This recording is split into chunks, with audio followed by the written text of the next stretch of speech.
নমস্কার। জামাই ষষ্ঠী।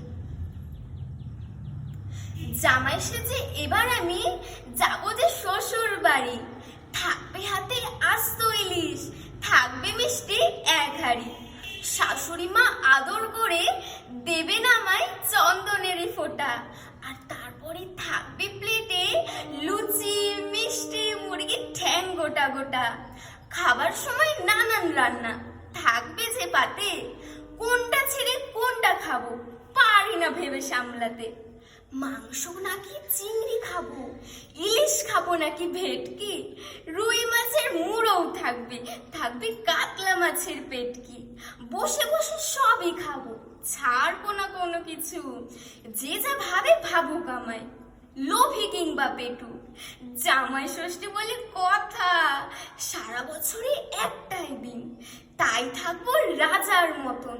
বাকি আছে 364 দিন, থাকি আমি বউয়ের অধীন।